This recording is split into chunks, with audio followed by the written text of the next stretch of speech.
Hey everybody, this is Rydo and we're back to Darksiders 3. So we went down an elevator and we're hoping that the elevator was the right direction. Fury now has the secondary task of having collectibles. Talisman sin can be used to locate other sins. The D indicates, the skull indicates the closest one.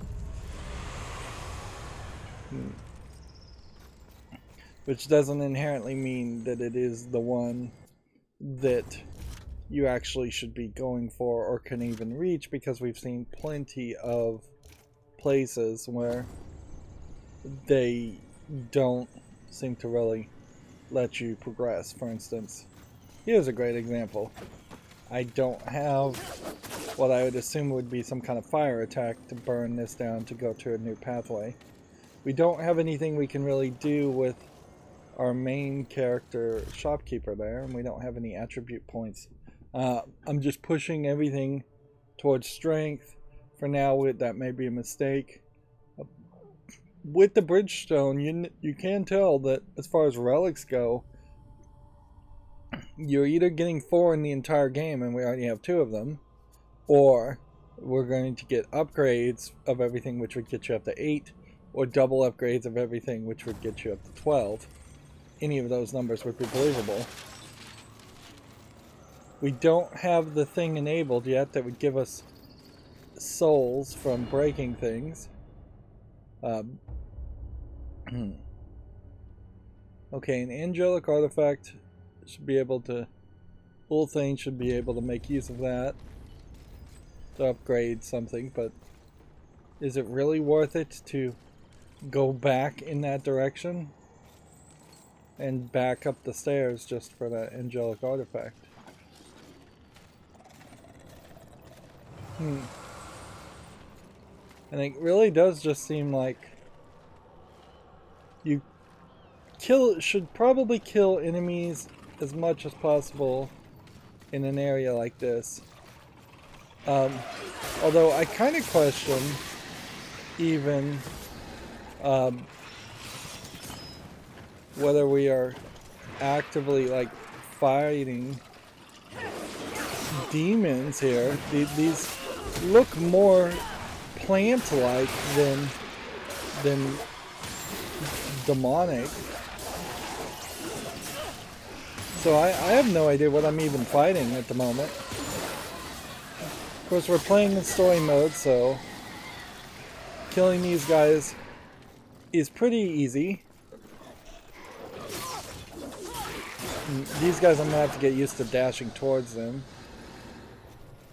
I don't think we have gotten to the point, though. I guess that's where I'm supposed to go, is down that direction. Even with my damage upgrades, I don't think I've really hit that point where I'm doing one less hit and one less kill, or one less hit to kill.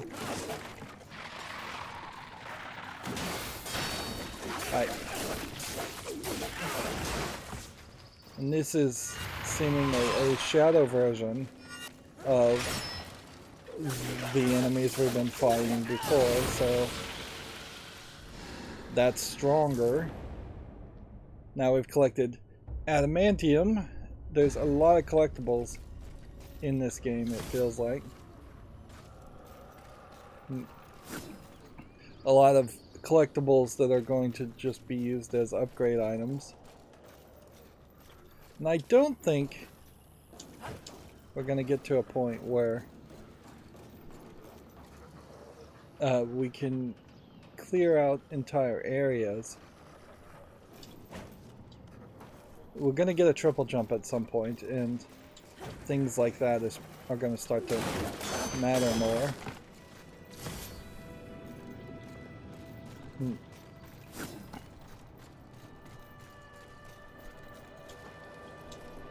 Obviously, we're also going to get to a point where we can start to climb up to these higher regions. Verticality in level design has always been a bit of a struggle for game developers, and honestly a bit of a struggle even for game players, because we've been trained for decades to really not have a lookup button, or look down button. So whatever we see in front of our face is, as a game player, the tendency to be the only thing we care about or think we can access. And in a Zelda game, if you had a higher level, it's almost always depicted as you go upstairs and you're just at a completely different floor. It's not depicted as very often a place that you could see. That's 2 hits. I'd like to get down to 1 hits on these smaller enemies, which is probably asking a lot. And then these, the fact that you have these like maker stones just seem a little weird in this real world environment. Yeah. But that is consistent with the Darksiders lore and universe, is that in this post-apocalypse, the world has been heavily adapted to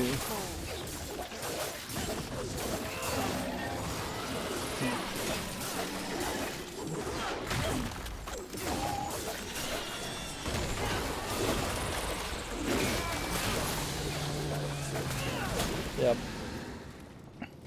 The demons of these world, the creatures of this post-apocalyptic world, have changed the world and made it not as recognizable.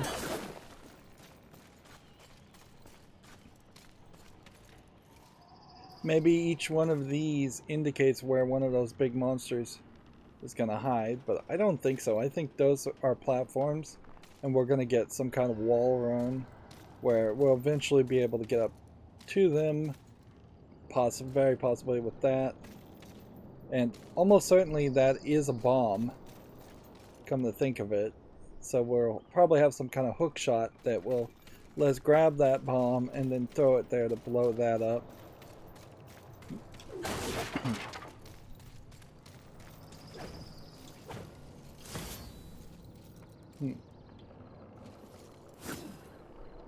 And again, there's 2 ways to play this. Either you collect all these collectibles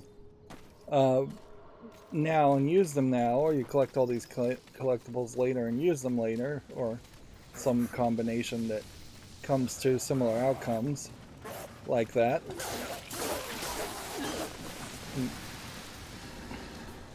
I think early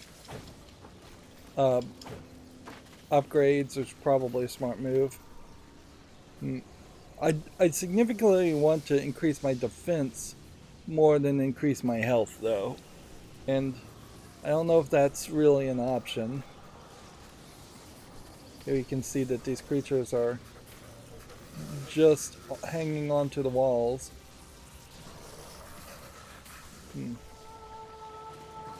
So if you had some kind of long-range attack that you could hit them with, that would be something. Better otherwise to just try and aggro them so that they come towards you. Can't do anything with this. We're gonna have some kind of gliding ability. Like, this one area really is just showing how much is going to change at some point by the time we get done going through the central hub section. The fact that there's 4 different directions and I can't reach any of them. Alright. So we have 1 angelic artifact and 3 silvers of adamantium, which might let you upgrade something. We have probably just enough to shatter all of these clusters and level up one more time.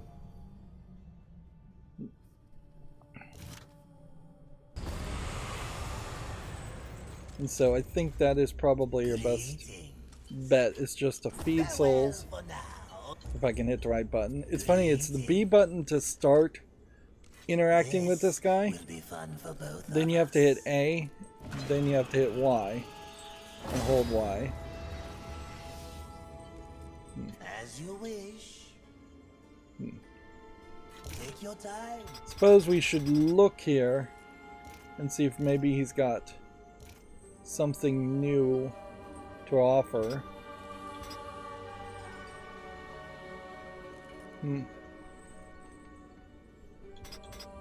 No, he really doesn't. Take your time. Let's see if we have anything that's actually sellable. Well, yeah, you could sell adamantium or angelic artifacts, but I think that would be a huge mistake. Alright. And as far as arcane damage, I don't think you probably want to upgrade it too often. You are getting a better rate of return going from 0% to 7% than you are 20% to 25%, but I really think until we start getting something to upgrade our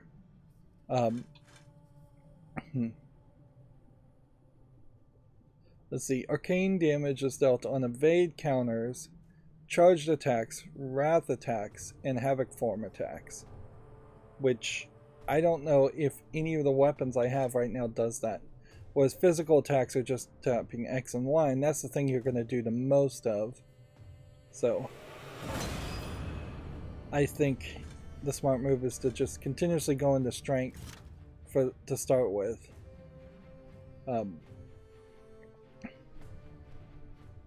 Let's see.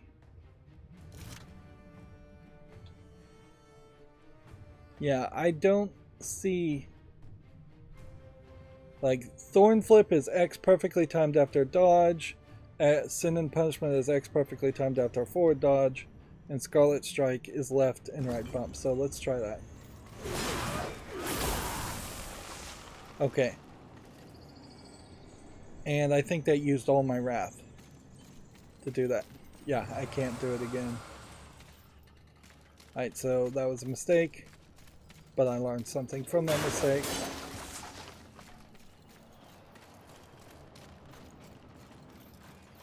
So left and right bump is probably a super attack that I should use later. Get another achievement. Just kill me. Don't stop your blubbering, human. Come to me. Now. Do you want to live? What?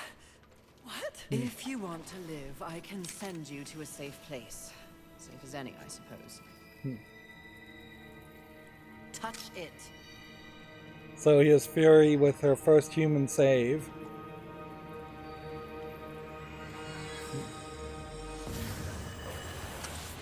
Idiots. It's a miracle they ruled the earth for as long as they did.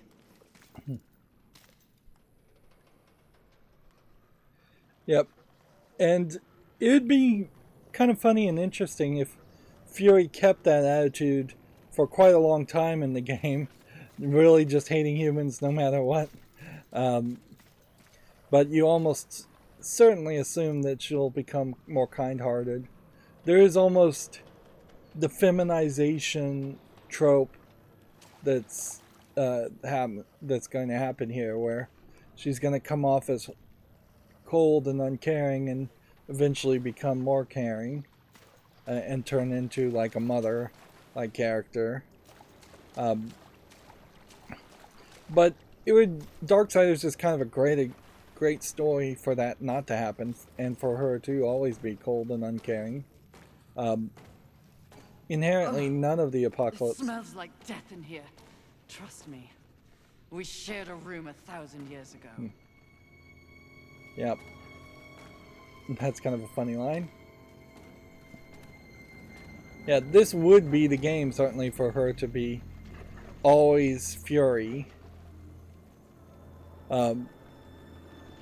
Although, what is that saying? Hell has no fury like a woman scorned. Or like a protective mother might be a good one to use too. Remember, we could fast travel through all of these with serpent holes if we wanted to. Now, in the first game, the serpent holes were actually levels that had a few pickups in between one area to another, so there is potentially a reason to use the serpent holes to go back and forth just to see if that's what happens. Although I feel like in the second game they got rid of the serpent hole interdimensional areas in favor of just fast traveling you. Again, these don't feel like demons, these feel like cockroaches. Like, this is what a cockroach would have evolved to, with magic being very high and the apocalypse happening.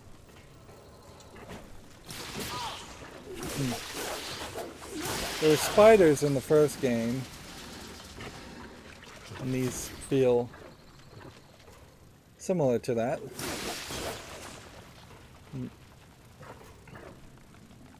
I see there are more flying creatures here. If I jump down there, can I get back up is my real question.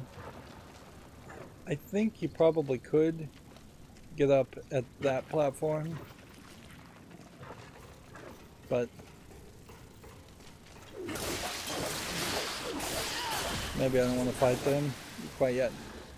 These insects would feel like, being just baby versions of the insects, they would feel like the thing that would be fairly easy to fight and kill. And seemingly if you see eggs on the wall, you're fairly safe around that.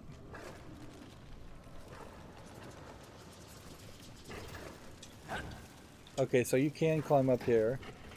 Let's go ahead and...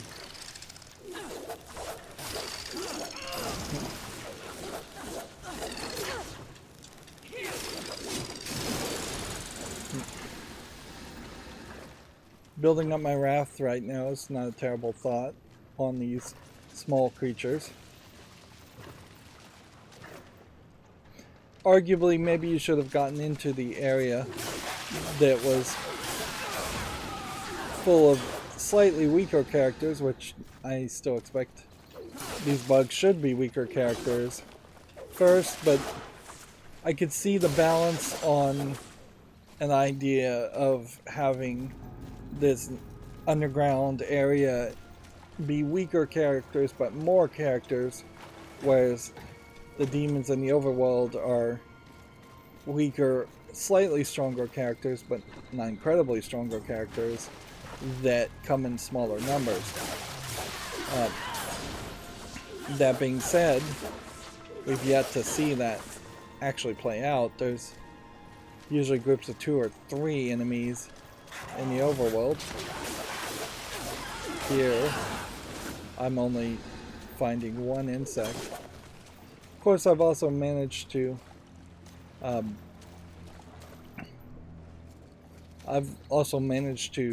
increase my damage by 25%, so that could be helping a lot more than I realize. All these dead demons around might directly be dead demons that were killed by, what is the other guy's name? Strife, the 4th character's name of the Four Horsemen of the Apocalypse in this story, instead of Pestilence. Which it would be fairly hard to make a game around a character named Pestilence. He could have weapons that are poison, certainly, and he could have plot lines and goals to spread disease, but you couldn't have him just like turn into a ball of flies and attack people and infect them with disease and on a microscopic level, because that would be a very weird type of game. Although, speaking of weird types of game, the side game that they came out with starring Pestilence is a top-down twin-stick shooter, which, even for a game series like Darksiders, which is experimenting on having slightly different 3D adventure experiences, they were not willing to make a top-down twin-stick shooter be the 4th game in the Darksiders series. And that's the right move, certainly. That is way too different. This light here seems to be indicating you should go this way, but really it feels like it would have been smarter to put the light on this wall or above here, unless there is some secret that's here, and we'll find that later. I wouldn't be surprised if there is some kind of like secret portals. The original game did have a portal gun type weapon where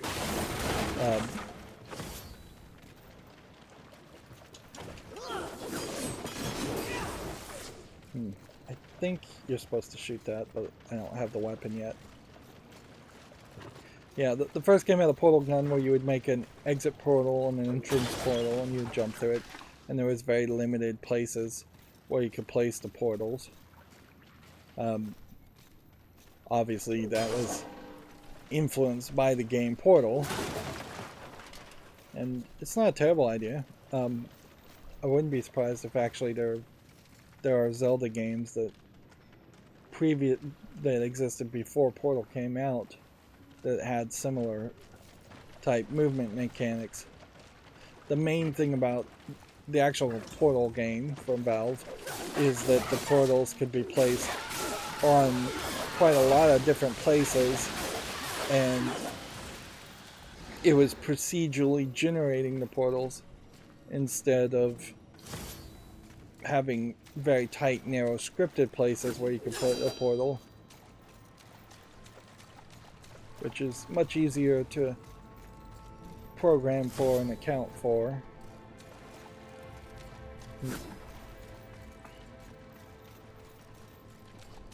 I'm still confused about the timeline here, as whether Fury is doing this after the events of the first game, or during the events of the first game, or before the events of the first game, or most of the events of the first game.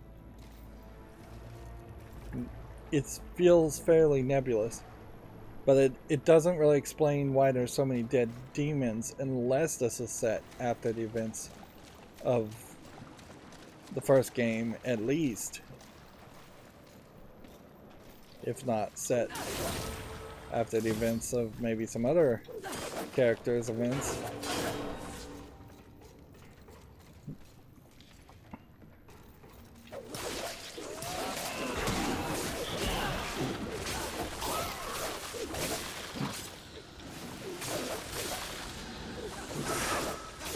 I don't even know if I can do a perfectly timed dodge at the moment. And by increasing my attack, I don't know if it really matters that much. I guess these bags at the top are just decorative. Notice how you immediately clip through something when you destroy it. That's a little bit reality breaking, but this is a fantasy game and it's a nice improvement as far as actual gameplay.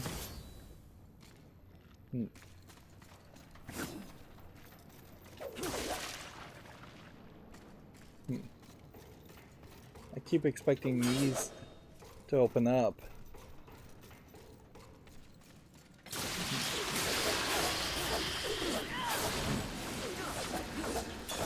My special attack with Wrath is now charged again, so that's why it gave me that prompt. Which I question maybe if the game is going to get potentially annoying with its prompts. It does feel like you could potentially flood this whole area and turn it into a swimming underwater area level at some point. Small potential there. Yeah, I don't know about the timeline of the side game either. I know chronologically the side game was released a couple months before the Darksiders 3, so I probably should have played it first. Interesting. These are almost humanoid in shape.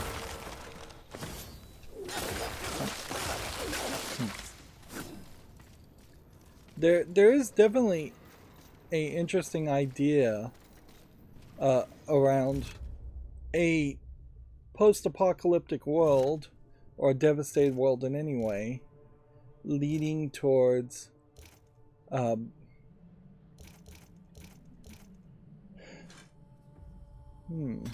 what did I just pick up? I thought I picked up a strength shard. Maybe that's what I picked up.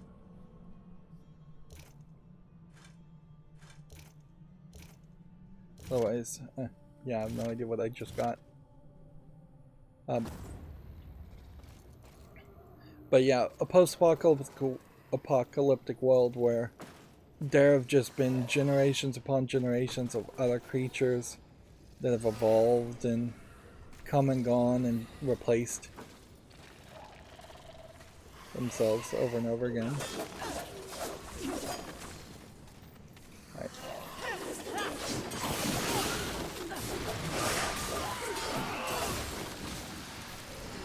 So we get that one who was hiding.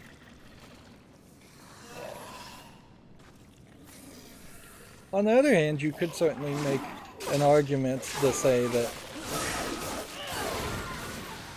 the Darksiders series has a cool idea and then kind of fails to really stick to it, and kind of just goes in directions to make it look cool and feel cool, which is not a terrible way to make a video game in most cases. Whereas if you look at something like Bayonetta 1, in Bayonetta 1 you're fighting angels, and there's a whole bunch of different types of angels you see, but they are visually connected and they make sense towards the story that's being told. Whereas these monsters we're fighting right now don't really make sense towards the idea of an apocalypse, and the makers don't really make a lot of sense, and the troll-like creatures don't make a lot of sense. Even the humans still being alive and surviving, even in small numbers, really doesn't make a lot of sense.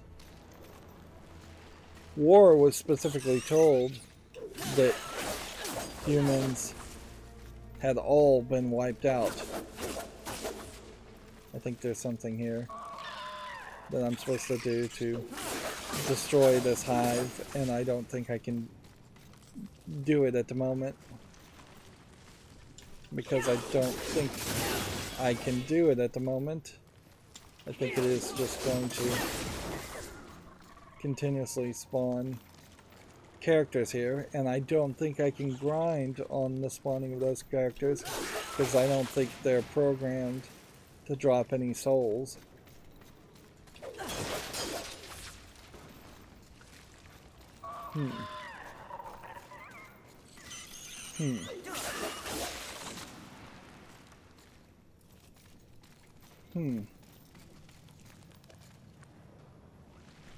Standing here doesn't do anything.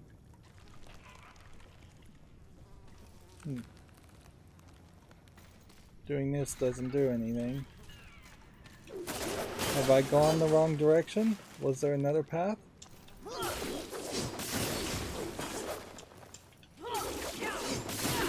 Like, almost certainly this would have broken by now. Or that there would be some kind of quest that would have directly told us that we were supposed to go that way and break these things.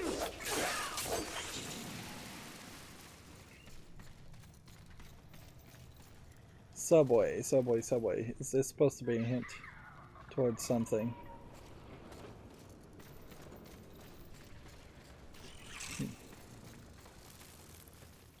Alright, wait. Let's just follow this guy. B. Alright, so now what?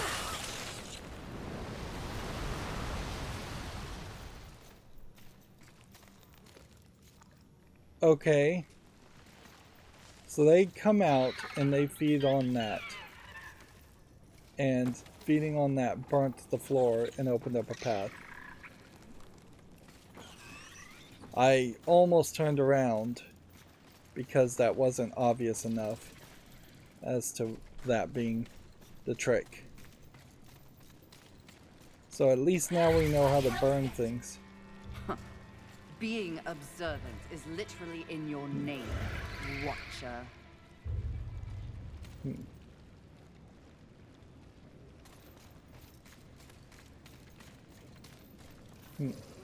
Notice there's a sign here that says junk and another sign that says ickies. It's just like they're comedic commentaries on what an advertisement would look like.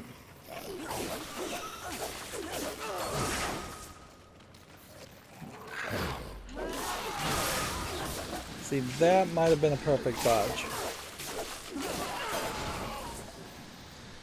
Although inherently, if I increase the amount of junk, interesting, Goldberger, Taste of Gold Rush. These are all new ads compared to, I think, the first game, which is funny, and it's probably a smart move. You probably needed to up-res the resolution of all the ads, so Bones did yoga. Yeah, if I'm increasing the amount of damage I do, however, the chance that the character would have time to do an attack is lowered. You have to also be standing still, by the way, to use a health shard, which I just did. That's kind of a great example of people just kind of almost coming out of nowhere. I did not see where any of those enemies came from. I'm still trying to see if there's a way to get up there, and I don't think there is at the moment.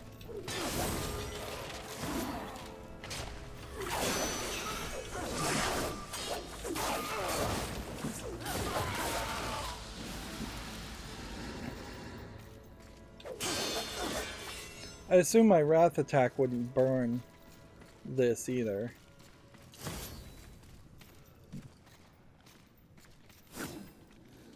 So we're setting... I heard tales, but truly, he is a terrible sight to behold. I think I may be sick. So we're seeing Sloth, but the camera's so zoomed out, I can't really see anything there. I can hit the right stick and zoom in a little bit more to try and target something, which again indicates that at some point we're going to have some kind of long-range weapon. He seems like he's got maybe a staff or something stabbed through him. You can go down this way for a shop. So if you see a shop, then that probably means this is the right direction.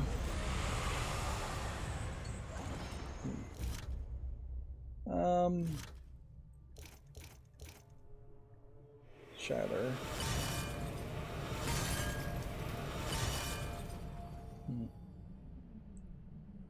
Okay. Let's talk to this guy. Greetings. I This will be fun think for both we'll of us. level up one more. As you wish. And that's, I think, all we'll do. What I'm gonna do is go ahead and go one level up on Arcane. Do make sure they scream, horseman. Alright.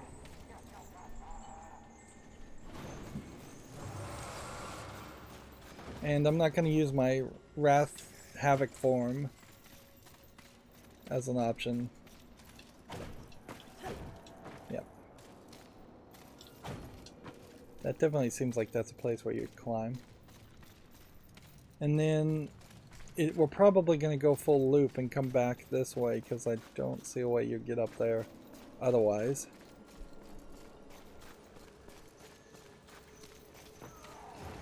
It's important to point out this is the gameplay mechanic, so if you don't like the dungeoning, if you don't like the adventure, 3D adventure, Zelda style gameplay, there's a little bit that this game might offer you otherwise, but not enough to really justify suggesting playing the game. If you don't like the idea of picking up collectibles and you just wanted to play, I don't think that that's going to really work for you. Alright. Alright, how do we do it?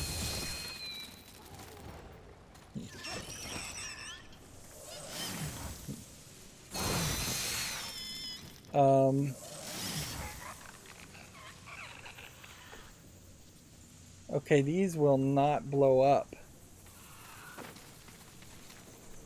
until they've eaten the fire.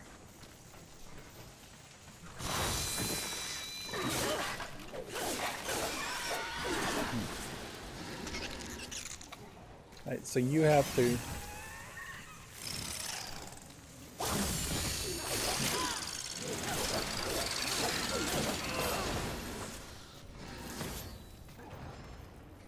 you probably need an upgrade on those characters, or you need to find a way to make fire.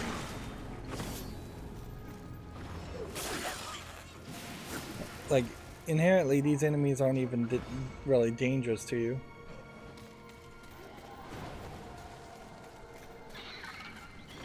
Yeah. Until you can infuse it with fire as an ability, you can't do anything, and I don't think you're supposed to just like go all the way back to the beginning of the game. I don't think that they're supposed to just eat on the bodies of those corpses. Will these guys even attack you? Nope, they are docile little monsters.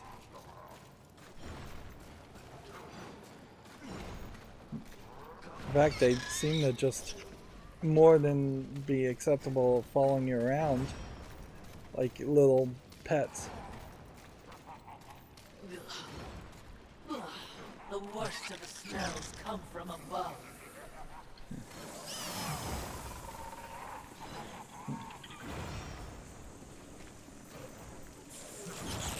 Alright, so I have to hit that. And then when it eats that, then you pick it up. Then you throw it to burn.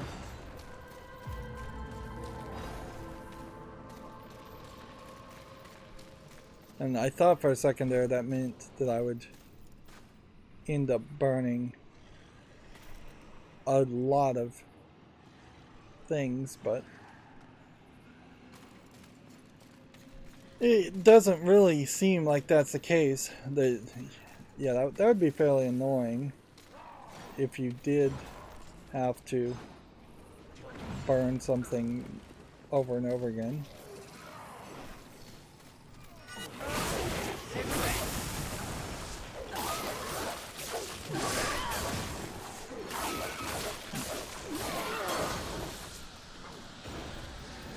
The problem there, though, is that that guy almost certainly would have dropped some adamantium or something, and I knocked him off the edge. Meanwhile, we can hear, I think, somebody fighting something else over there, but we can't really cross that area. And I'm hoping that this is not so much a shortcut, but an area to get more of collectibles.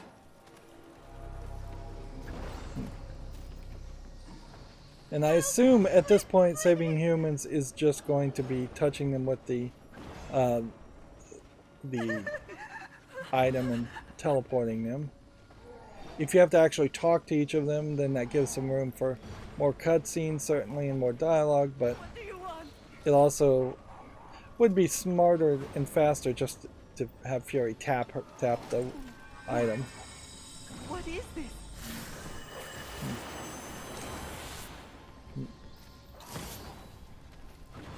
So there's the steel of adamantium. It'd be kind of hard to burn that.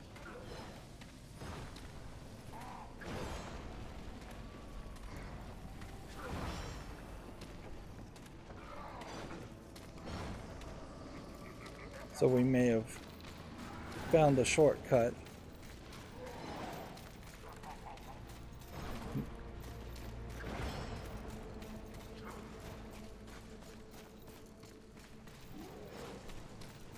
My question, though, is can I get one of these to follow me to then come this way to eat? And then how much time do I have before it blows up?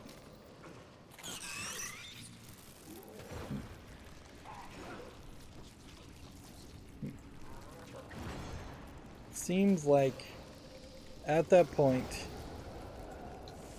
you pick it up and you have just that much time. So there has to be some kind of upgraded concept to that, or there has to be some point where more of these, whatever these are, they almost look like pitcher plant traps, might be a good word to use. Either more of those are going to appear with time, or we're going to get upgraded attacks. And inevitably this looks like this is a boss fight, or a sub-boss fight, I would suspect. That, yeah, in perhaps too natural of a way, this is a decent equivocal version of a Zelda dungeon, or Ocarina of Time dungeon. We figured out the insects and their exploding into flames as a item or movement mechanism or skill that we've learned, and now we're going to have a sub-boss, and then we'll go through more of the level and we'll fight the boss.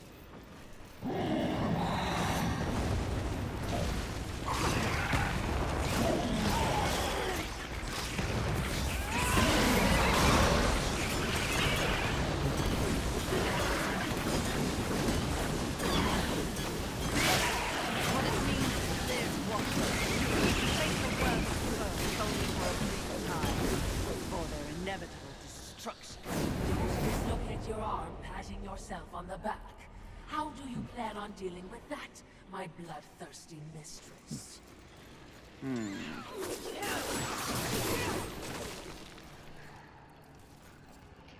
Yeah, I believe that fight was probably supposed to go a little bit longer than that, and by using my wrath form, then we have sped up the fight, but now I need to get my havoc form, or chaos form, whatever it's called, back charged for the final boss fight. We got a rejuvenation core. This stone automatically increases the amount of health restored by Nephilim's Respite by 75%, which is great. The health cores don't, I think, have to be equipped so much.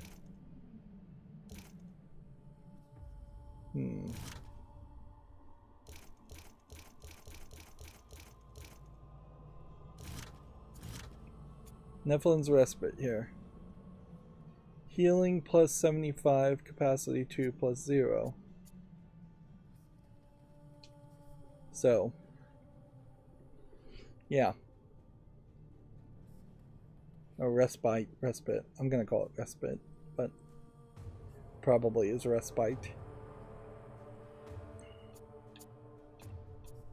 So those upgrades are just permanent, and they're only indicated by the plus 75. Apparently we haven't gotten to the point where I start talking about hollows, whatever hollows will be. Right.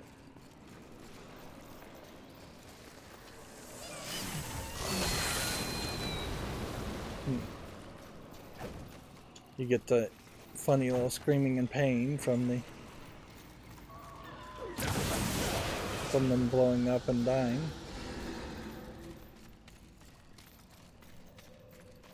Okay.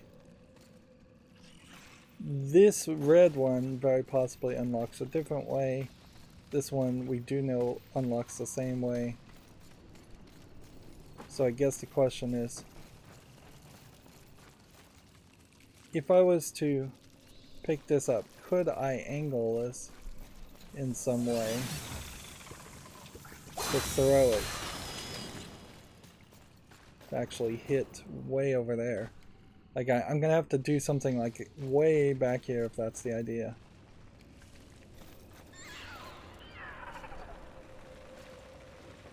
And that feels like quite the challenge. Certainly.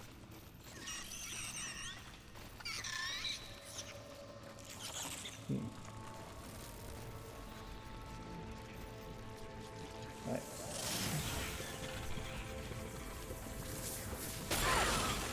No. Unless you got an arcing shot, and I'm not sure you really get arcing shots with these guys.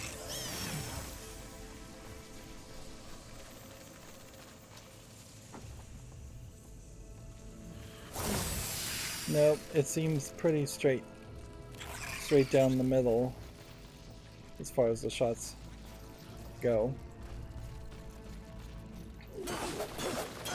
Maybe you were supposed to have let the monster break this rock also, and maybe that would have gotten you something in it.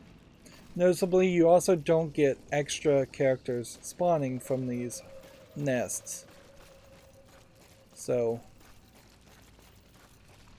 that you couldn't make a chain reaction at the moment, at least, of putting one like somewhere here, and putting one like right next to it, and then putting one here, and then just trying to make like a line.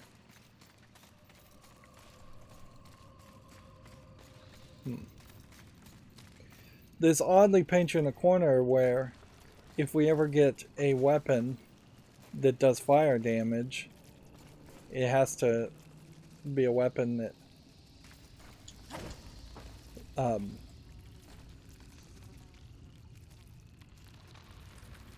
that we get after the fact.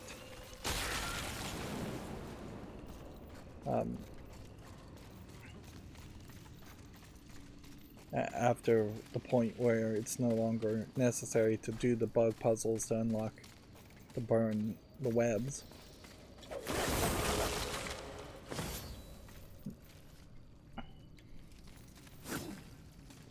We have 2 small health shards, and it feels like we may only be able to hold 2 small health shards, which, yeah.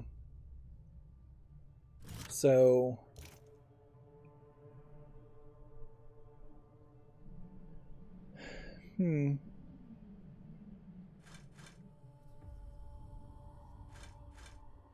even though we have 8 in our inventory, there is this odd disconnect where you have only 2 you can actually use.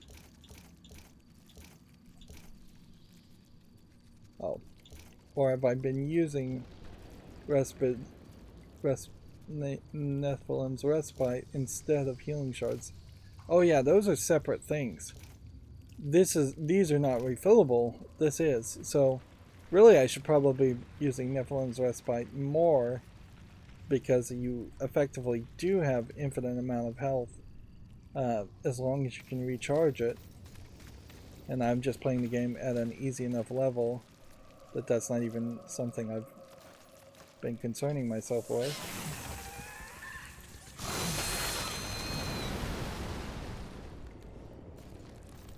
Interesting.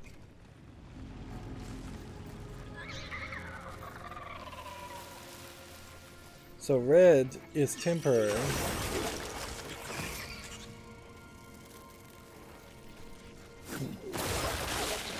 It's like those statues were praying over that.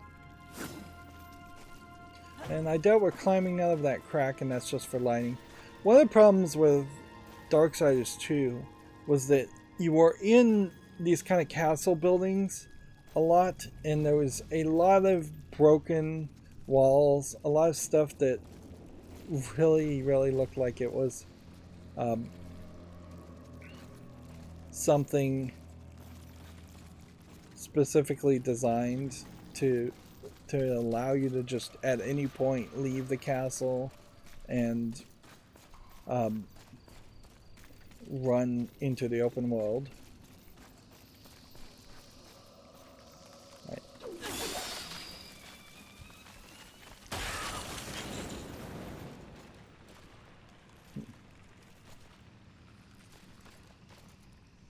What I want to see if I can do here, and this might be a mistake, is can I pick up this guy?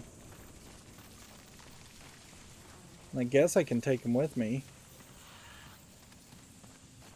And then have two of them ready to go.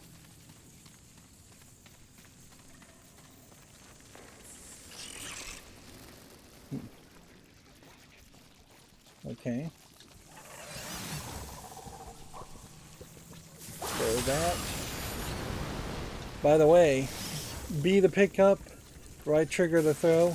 Not things that the game really told me to do, just very basic concepts in video games that are fairly obvious.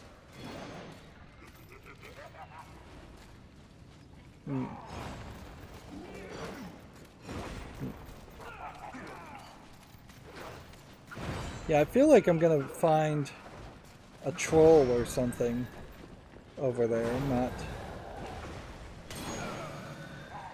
that's fighting them. Now, would there have been a way that I could have carried a bug with me towards that area over there? No, I don't think so. There's still some trickery to it. And that puzzle definitely shows off that there are some levels of trickery in these games, and that there are bits of puzzles and challenges. Here we're back to what looks like a pre-rendered experience.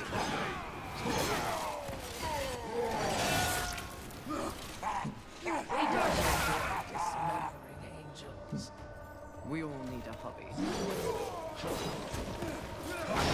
I hope you've left something for me. I'll try not to enjoy this too much. Oh, that is unfortunate. So they called her a witch, they didn't use the B word. But apparently we are now fighting Wrath.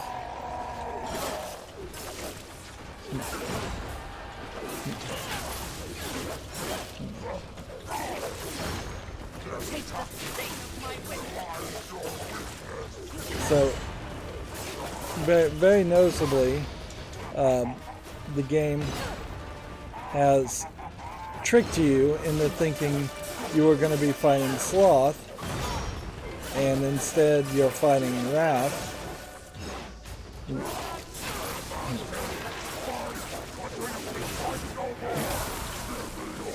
We're almost done.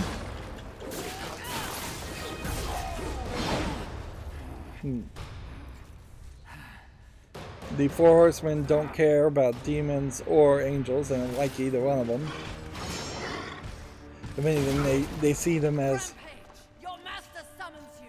children just fighting each other and disturbing the balance of order.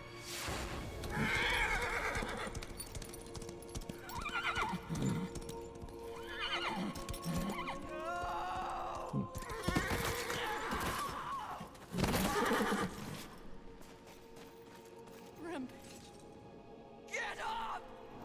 Mistress!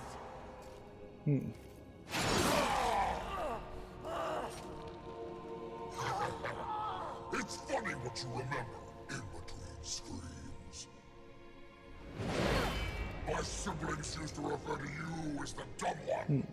Yes. The harder you So work, I'm confused. the stronger I get. It looks like Rampage was summoned and had these angel swords already in him. You barely scratched the surface. Then let me dig deep. I don't think you're supposed to push arrows, swords, deeper down. I think you're supposed to push arrows through because of the triangle shape of the arrowhead.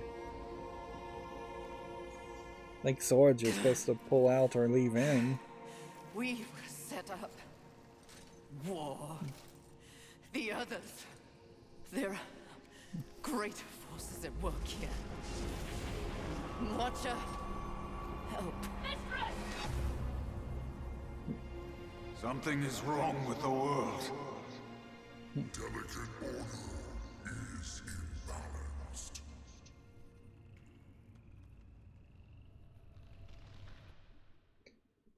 So yeah, if they killed Rampage here and he stays killed, then that fully shows that you're not going to ever use the horse riding, probably, which is a smart move.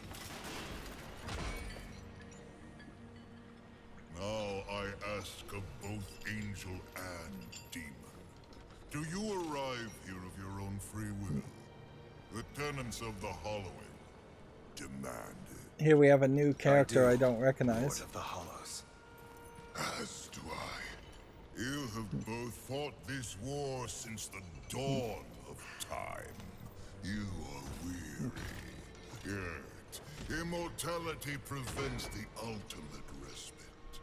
The Lord of the Hollows alone. Well, I guess it is pronounced respite. The final release. No longer will your souls be recycled time and time again to fight for heaven and hell. They are now mine. Yeah, there's an odd reincarnation aspect in this story that they added in in Darksiders 2 with the Well of Souls. Cowards! The impetuous creature awakens. Deluded pawn of the Charred Council. Do you even know where you are? I know exactly where I am. The stench betrays you. The Hollows is a hell all its own. Indeed. But it is one that I alone rule. And see, What did again, you this do to may them? be a Nothing that they did not rendered create. engine. He has like the Ark of the Covenant on his back. Interesting.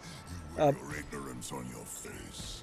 The true Or something consequences like of it. this so-called war for balance But are beyond you still have your images comprehension. clipping through other things. Perhaps I should hollow you. A watcher. This only confirms what I already held to be true. You are just a puppet. The Council is playing you to further their own machinations. Enough! Unlike you, I have not come to this place for personal gain. The 7 deadly sins must be eliminated once and for all to protect the balance you mock. I will not be deterred. She speaks the truth, O Lord, and she is tenacious to say the least. Your words carry no weight with me. They stink of lies.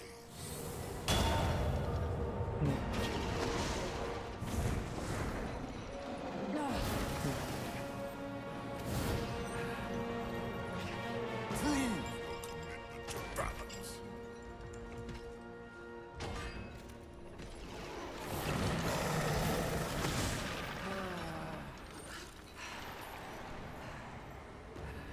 So I was thinking we might lose the Watcher here. And this is one of these like Crucible things where there's just going to be an infinite amount of people. Well, I guess not so infinite.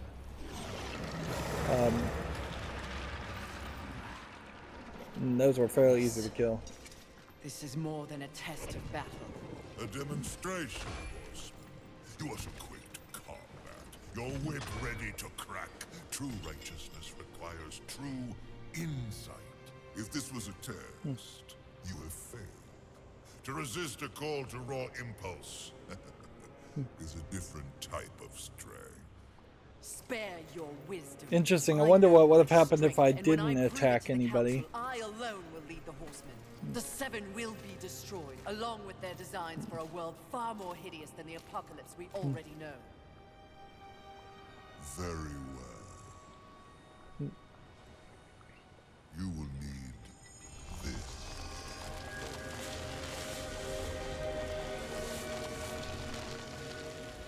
A flame follow? For what purpose? Even I am aware that there are times when sides must be chosen. Take this weapon, and know that I have chosen mine. But take heed, horseman. The universe has so many faces. Your survival depends on what you have learned. You must open your eyes to much more than that which gazes back at you from the mirror. Fine. Can we go now? Not quite yet. Now she has There is flaming the red matter hair, of fire hair, Abraxas to discuss. which is too much. Abraxas. It's better than the purple hair, I Demon guess. meddler. If Earth is to remain intact, he must be dealt with. He threatens your balance. His very soul must be brought to me. I see. And you want me to do it? Who better? I'll consider it. No guarantees. Then you and your watcher be gone.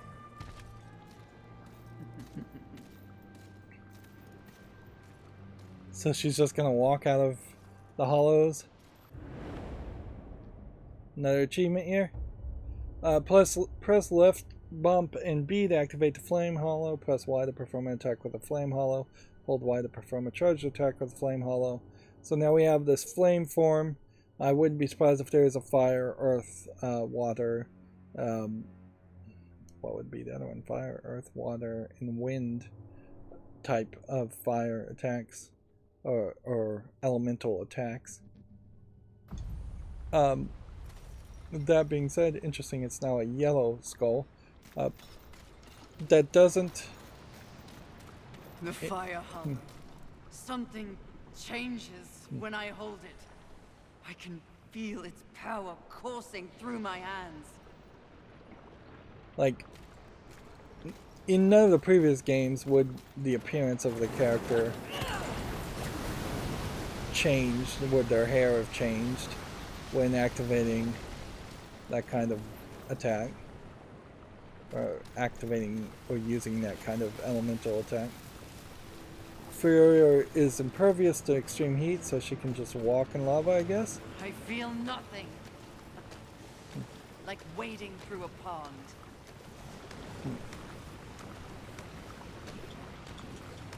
Oddly, you can't jump when in the lava, but you can jump when out of the lava.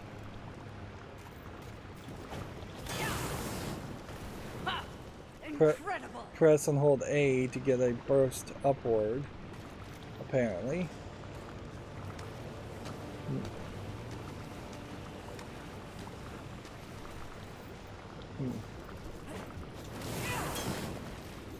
So all that verticality is now really nothing because of this ability. Like, because you're just always going to be able to do something like this. And that's a one-way door.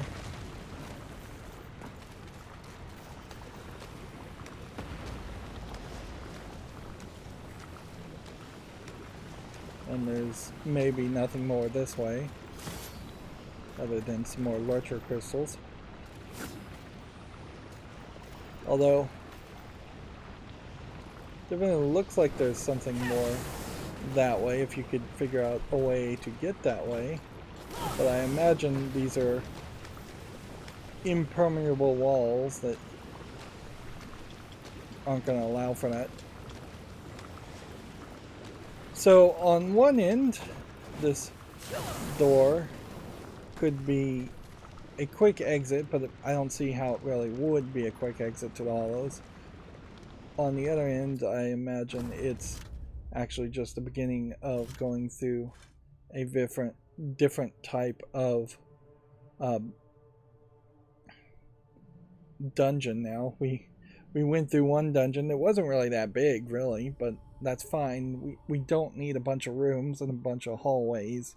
We're playing on story mode.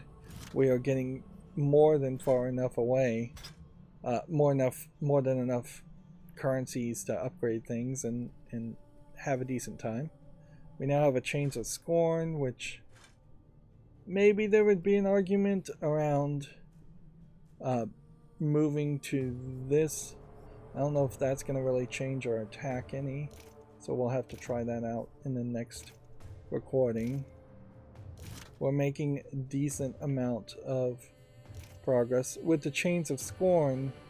Also, these are all Y attack, so it may very well be a case that the Barbs of Scorn and the Chains of Scorn are both equipped at the same time, which indicates that maybe then there's an upgraded version of the Barbs here and Chains here, then Barbs here, Chains here, Barbs here, Chains here.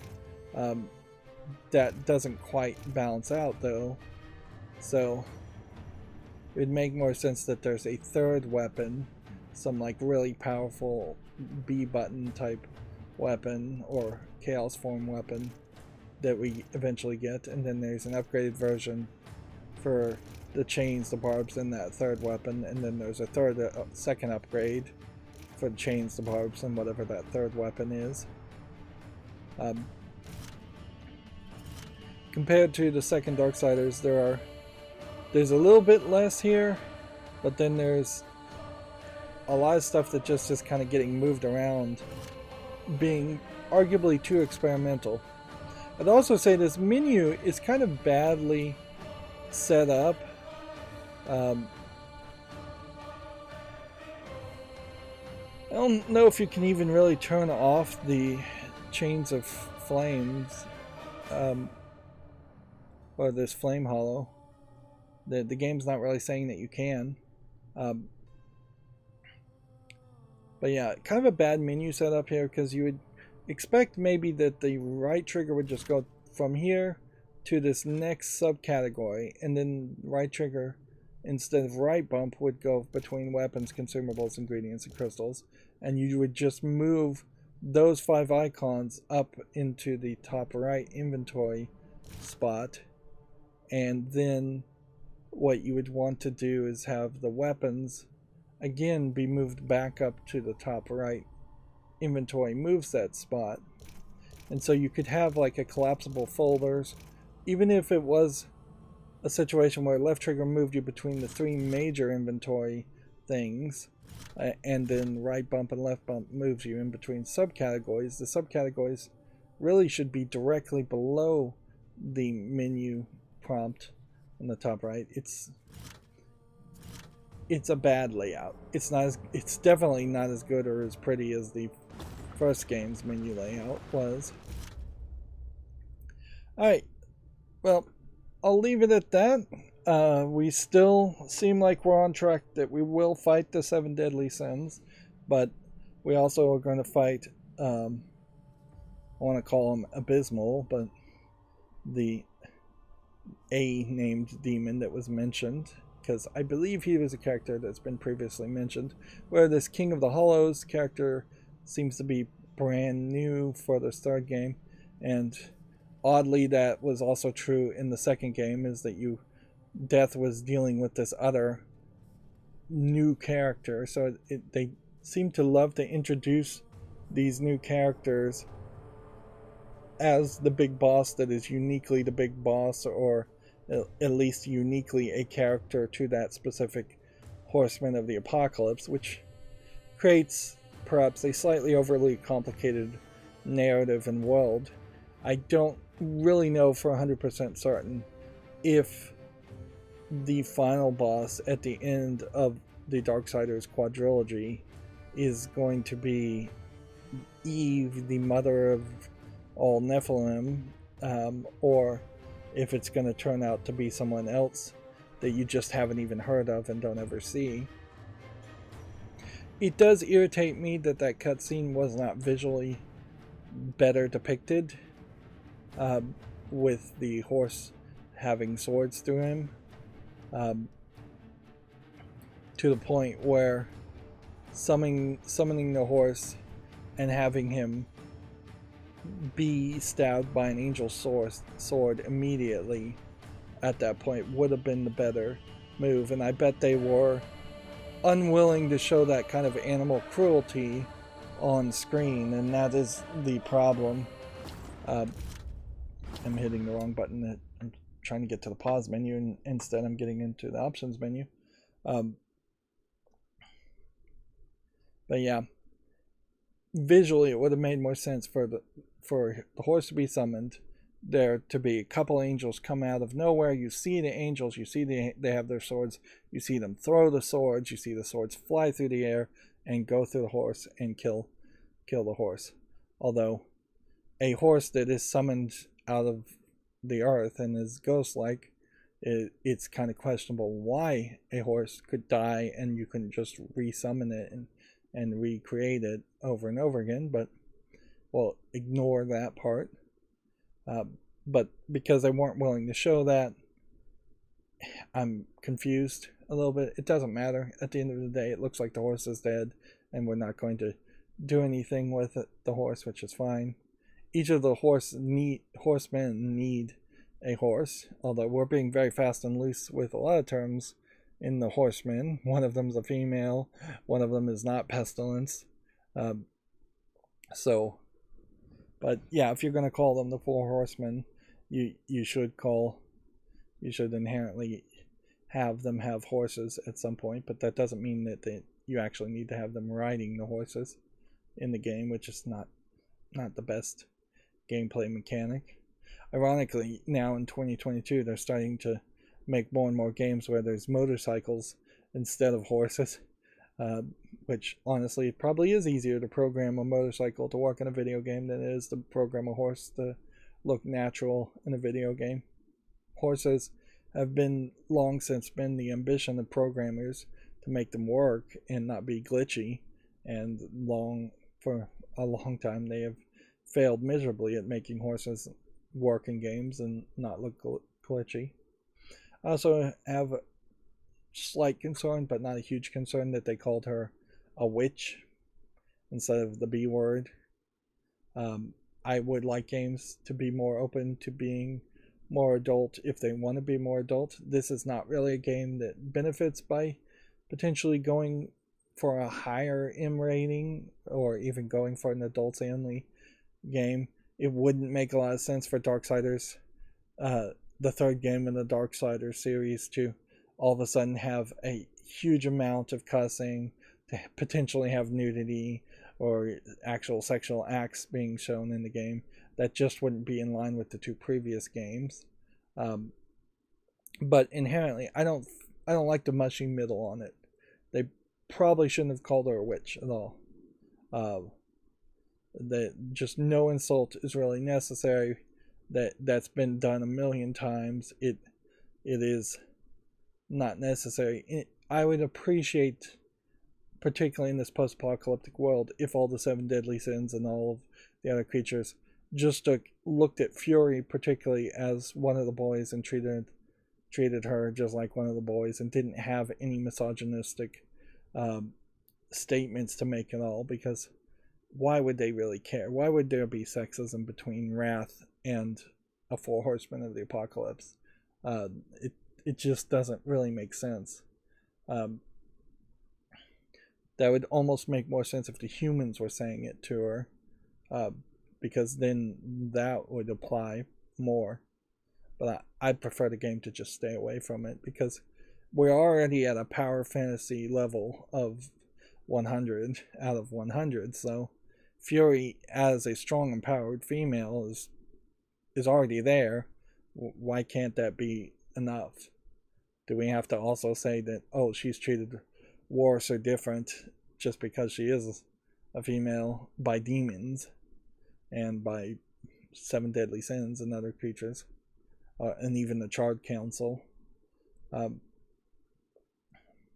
I guess they have done a decent job on that they haven't implied the reason why she isn't the leader of the Four Horsemen of the Apocalypse is simply because she's a woman.